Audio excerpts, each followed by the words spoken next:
Good morning. We are on to week 13 and some guidelines for your final presentation. So this is pretty much it, guys. We are at the end of the road here. After this week's lecture, and this isn't even really much of a lecture, I only have one real lecture left. So next week, I'm going to release your chapter 11 lecture, and that's pretty much it. The rest of the semester, you're working on your final presentation. And then I'm here to kind of just guide you guys as needed. Okay, so again, stay on top of your assignments. If you guys have questions, feel free to ask. So for your week 13 assignment, this is something that you would have seen in your syllabi. We've already discussed ISTE. We are now moving on to National Education Technology Standards for Teachers, or NETST, right? So kind of what is the goal here, right? Very similar to ISTE. Right? The goal here is to foster 21st century skills and knowledge. Really, we're trying to address what skills are required to be successful in the 21st century. And, you know, in my opinion, while this is aimed at teachers, it's obviously aimed at teachers and students. And really, the goal here is to create this shift. You know, in around 2008, 2009, the shift was from, okay, how can we use technology? And instead of just educating kids on how they can use technology, I should say, is what benefits can we get from technology? Okay, which is much more than just the how. Right, we really had to kind of expand our horizons on there's much more than just using PowerPoint, right? There's much more to these things. So let's go on to your assignment. All right, it's pretty simple. Your assignment is to list the 5 NETST standards. Very simple. But then I want you to provide one example of how we may have used a NETST standard in this class. We've used a lot of different things if you think about this class. I don't want to list them all right now because then you guys are probably just going to list them on your own. But think about everything we've done this semester. Go back. Go back through all of my announcements. Go back through each week's folder and look at the different ways we've utilized technology. Okay? And I want you to provide an example of how we've used technology, or even how I've created an assignment, right? And how it kind of fits one of the NETST standards. Some of them are a little easier than others to apply to this class. I think 1 through 3 are probably easier. 4 and 5 are probably a little harder to apply.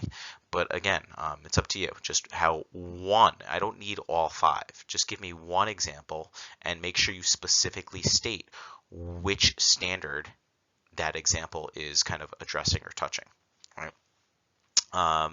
Then from there, what I want you guys to do is I want you to kind of think about your careers, right? And give an example, hypothetically, how you can apply these standards in your future occupation.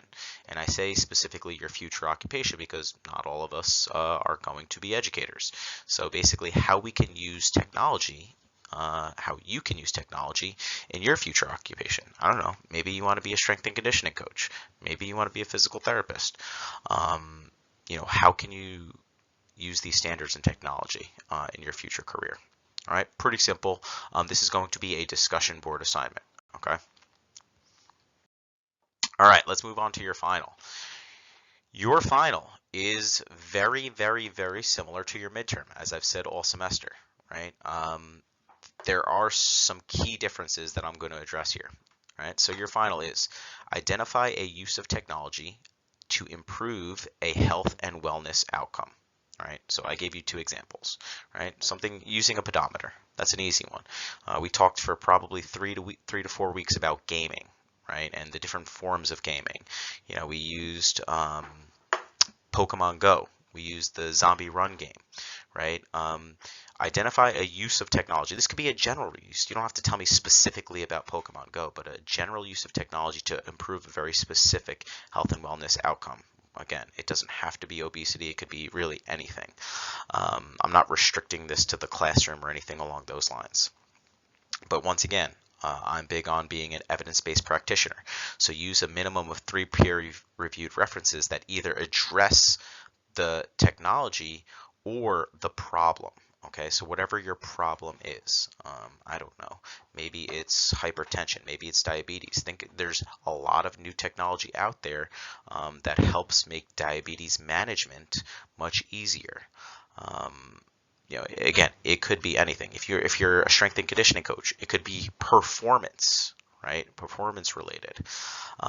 But I want one of these peer-reviewed references to include the technology, and this is where it's very different from the midterm. The midterm was just give me an example of any health and wellness outcome. Many of you guys, several of you guys chose obesity, and there was kind of this option at the end to tie it into technology. We're changing the perspective here. Now we're starting with technology and how technology can specifically improve a health and wellness outcome. So there's a key difference there. It's a major component of or focus of the topic. Instead of at the end, you guys kind of just randomly threw in how technology can be used. All right. So for grading, this should look very similar because it's almost identical to what it was for your midterm. Again, the topic's slightly different. So give me a relevant topic, peer-reviewed references, right? So I changed this a little bit to just be very clear, right? You should have an introduction slide, right? An introduction slide, there should be 1 to 2 slides, 1 to 3 slides, kind of introducing your topic, introducing the technology, introducing the problem, okay? Once you get past your introduction slides, that's when you should dive into the research, and you should have 1 slide per paper. So I should have 3 slides very specifically that address a research paper. Give me a brief explanation, the purpose, the methods, the findings, and then how specifically technology can address your problem that you're talking, or how technology specifically can address your problem that you're talking about. All right, then we talk about the slides, right? This was a big one, right? Presentation, concise, visually appealing, less than 10 words per bullet point. One thing I've added to make these more visually appealing is 1 graphic or picture per slide. 1 graphic or picture per slide. This can be simple, right? You can copy and paste a graphic used from the research, like if it's a bar graph, if it's a line graph, whatever it is, and you could implement that into the slide. Something that tells me a lot about that study, right? Or you could put a picture. Again, it doesn't have to be something from the study. And this should be on all the slides, okay? From there, we go into speaking. I don't think this is any different. Confidence, clarity, and enthusiasm. Many of you guys lost a few points here and there. Again, bring energy, you want people's attention, okay?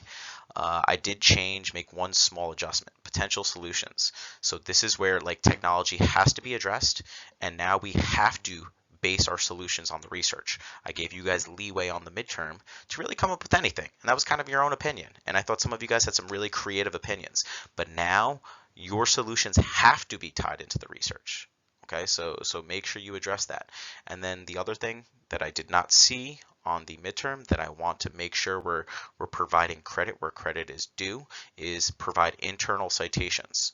So we don't need internal citations when we're specifically referencing a research paper and you have an APA citation, right? So for those 3 slides that are each referencing a specific research paper, you don't need an internal citation.